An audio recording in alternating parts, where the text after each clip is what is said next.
Brothers and sisters, so we're looking at these last few days, and we come to an end of this particular reflection today about these stages of sorrow. Sorrow, first of all, of solitude, that love, as part of the way of love, that it is exclusive, it's not satisfied until it rests in the beloved, and that calls for a certain solitude, a clearing away of things that to take that love away and puts it in other directions.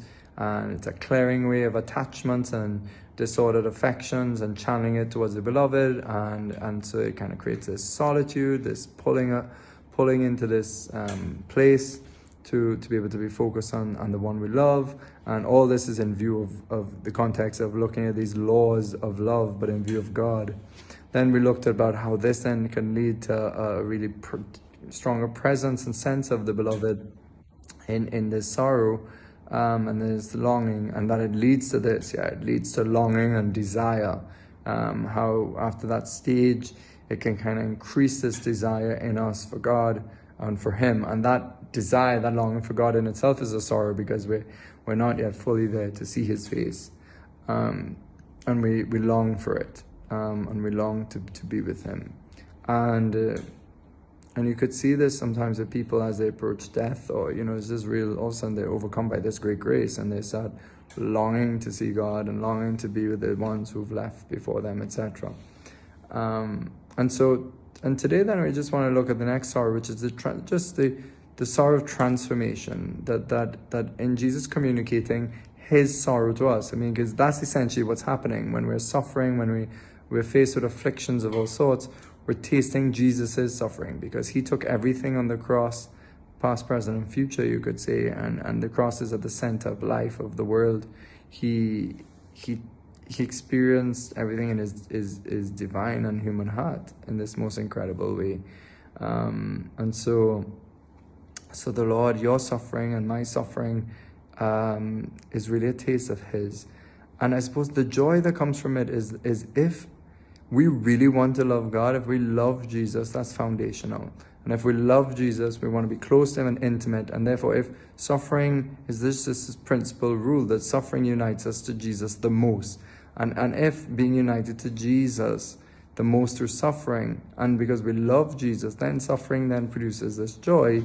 And this is God's way of, you could say, redeeming suffering, or giving it a sort of a purpose, and that it's our victory over suffering. Suffering is no longer something that will totally crush us and destroy us. It's now been given a divine, you could say, united to the cross of Christ. It produces this most divine intimacy with God, and that's why the saints start longing for suffering, not for suffering's sake, but because of the intimacy it brings with God and Jesus and His cross, being with Him. I mean, we know this already when we're with a loved one who's suffering, and because they're suffering, we are suffering, and yet the love then becomes so sweet and real. It's almost like problems we might have had, barriers we might have with the person, all come crumbling down in that moment, and we just love the person. And while there's this sorrow that they're suffering, and we might then experience this like an intense love and an intimate love with them.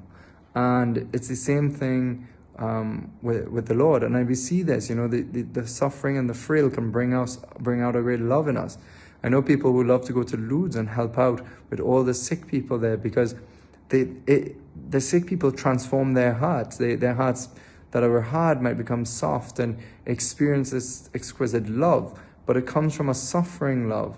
And so it's like that. But when we suffer and we do it for Jesus' sake, we experience this intimacy with Jesus, and that brings a joy and a peace, because we're now so close to Jesus, and that's the goal. But this will only bring joy if we love Jesus, and if we want to be close to Jesus. If we don't want to be close to Jesus, and we don't want to know God, then suffering will crush us.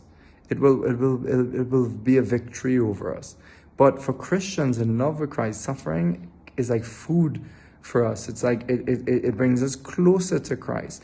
Now, remember, we're not going to go out looking for it, but it does come our way. And for those braver souls who maybe, who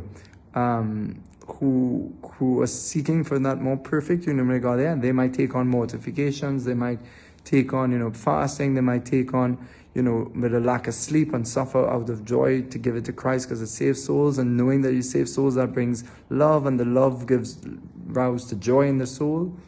But then there's just afflictions that we out of preservation for life and preservation for good things that we ought to avoid.